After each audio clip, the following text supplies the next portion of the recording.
राधे राधे। आज हम सुनेंगे अमावस्या का महत्व और उसकी कथा। हिंदू धर्म में अमावस्या का बहुत महत्व होता है। अमावस्या के दिन पूर्वजों का तर्पण और उनके नाम का दान करने का महत्व है। अमावस्या के दिन भगवान शिव और माता पार्वती की उपासना की जाती है। इस दिन अमावस्या व्रत रखना शुभ माना जाता है। सनातन धर्म में अमावस्या का विशेष महत्व है। अमावस्या के दिन पवित्र नदी में स्नान करना चाहिए तथा साथ ही इस दिन दान भी करना चाहिए। अमावस्या के दिन भगवान शिव और माता पार्वती की उपासना की जाती है। इस दिन पीपल के वृक्ष की उपासना की जाती है।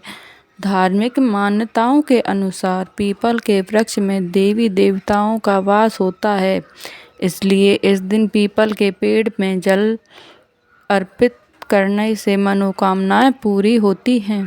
कहते हैं कि अमावस्या व्रत कथा विशेष महत्व देती है। तो आइए सुनते हैं अमावस्या की व्रत कथा। पौराणिक कथाओं के अनुसार एक राज्य में एक गरीब ब्राह्मण रहता था। पैसों की कमी के कारण उसकी पुत्री का विवाह नहीं हो पा रहा था। अपनी गरीबी से परेशान होकर एक दिन ब्राह्मण दंपति ने एक साधु से उपाय पूछा, तो साधु ने बताया कि पास के गांव में एक धोबिन है जो अपने बेटे और बहू के साथ रहती है।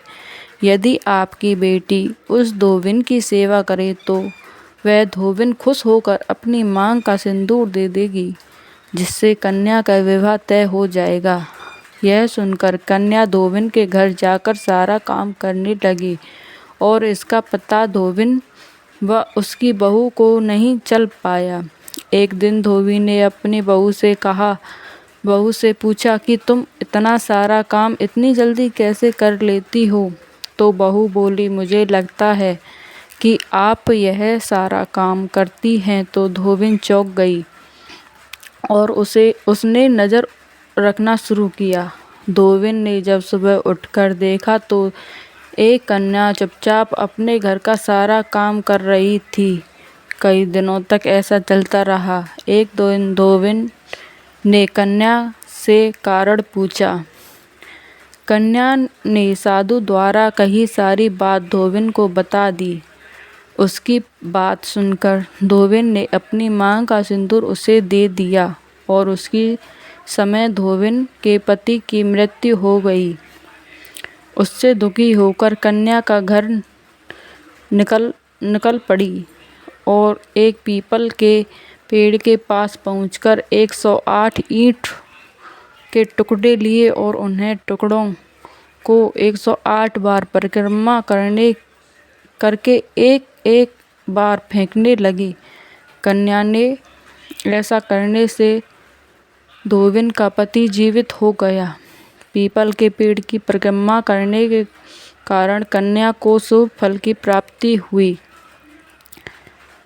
आइए सुनते हैं अमावस्या की पूजा विधि। अमावस्या के दिन पूजा करने के लिए सबसे पहले ब्राह्म मुहूर्त में उठकर सभी कामों से निवृत्त होकर स्नान कर लें। इस दिन गंगा स्नान जरूर करें। यदि आप नदी में स्नान नहीं कर सकते तो घर में नहाने के पानी से थोड़ा सा गंगा जल डाल लें। इसके बाद सूर्य देव को अर्घ्य दें। इस दिन भगवान शिव और माता पार्वती की पूजा करने से विशेष कृपा होती है। अमावस्या के दिन अपनी योग्यता के अनुसार दान पुण्य जरूर करें, इससे हर मनोकामना पूरी होती है। पितरों की शांति के लिए तर्पण, श्राद्ध आदि कर सकते हैं। जय श्री राधे। राधे राधे।